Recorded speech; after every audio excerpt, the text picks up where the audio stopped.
Pares overload. Lechon pares. Lechon pares. Bago pa man mausong kabi-kabilang tindahan ng pares dito sa bayan ng Angono, ay may nag-iisang tindahan na talaga namang OG.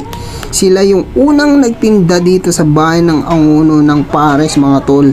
OG sa sarap, OG sa sulit at presyo, mga tol. Kaya pag natikman nyo ito, ay talagang babalik-balikan nyo. Ang tindahan nila ay located dito lang yan sa may exit pag gagaling ka sa munisipyo ng Angono. At ang oras ng bukas nila ay nagsisimula mula alas 9 ng umaga hanggang alas 11 ng gabi. Nandito ako ngayon sa may Angono Plaza. At alam nyo ba na dito matatagpuan yung pinakauna-unahang nagtitinda ng pares dito sa bayan ng Angono. So, mahigit 23 years na po silang nagtitinda sa bayan ng Angono. At dati, sa Kariton lang sila nagtitinda, mga tol. So ngayon, dito na sila nakapesto ngayon sa may exit ng Municipal Hall ng Angono. So mga tol, nandito nga tayo sa may Kabayan Pares. Ito nga pala si Ma'am Weng, siya po yung owner ng Kabayan Pares. Ang Kabayan Pares ay pagmamay-ari ni Ma'am Rowena at Sir Ronald Alcariana mula sa Quezon, Batangas, na mas kilala sa tawag na Kabayan o Batang. Bago pa man siya magkaroon ng sariling tindahan ng pares dito sa Angono, ay nagtrabaho muna si Kuya Batang sa kanyang tiyuhin bilang helper sa kanyang parisan. Kaya naman itong Kabayan Pares ang bumuhay sa kanyang pamilya sa mahigit 20 taon na kanilang pananatili dito sa bayan ng Angono. So, mga tol, ito nga pala yung mga menu dito sa may Kabayan Pares. Meron sila ditong, ito yung overload pares, 80 pesos.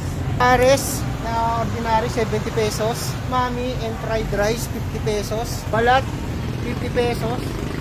Balat and rice, 60 pesos. Wala stick, 60 pesos. Mami, 40 pesos. At yung fried rice nila, 18 pesos lang, mga tol. Ma'am Weng, kailan ba kayo nag-start na magpares dito sa Angono?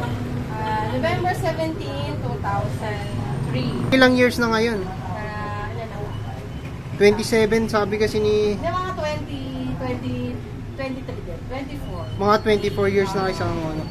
Bali, ito na talaga yung unang... Hindi, meron kami kariton dyan dati. Stainless na. Dati kahoy lang yun.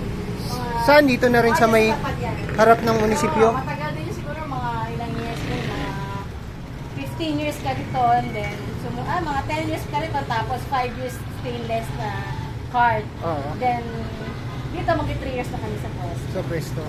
Ang menu namin Available. is yung pares overload, tapos meron din kaming balat. Ito yung Ano yung balat? balat ng baka yan. Balat ng baka. Ito yung pares namin. Laman siya ng baka. Oo. Ito yung sabi. Yung per serving namin dito is 60. 60 pesos yung regular siya. Oo, regular. Wala siyang kanin. Pero pag may kanin itong kasama, yung fried rice na. Pares. Pares, may kanin. May kanin. Ito yung pares namin. Ito yung setup niya. So itong mga nakabalot, ano yun? Yan yung balat. Ay, Balat yung ng balat? baka yan. Pwede makita yun. Per serving ito is 50 pesos. Pag may rice naman siya, 60. Oo.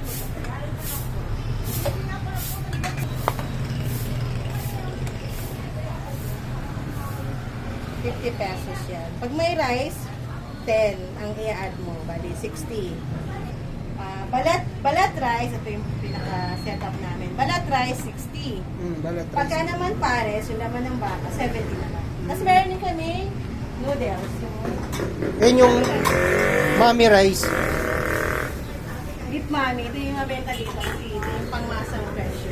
40 pesos lang to. 40 pesos tapos sabaw ng pares. Laman ng pares ito. May laman na siyang kasama. May laman din siya. Tapos yung iba yung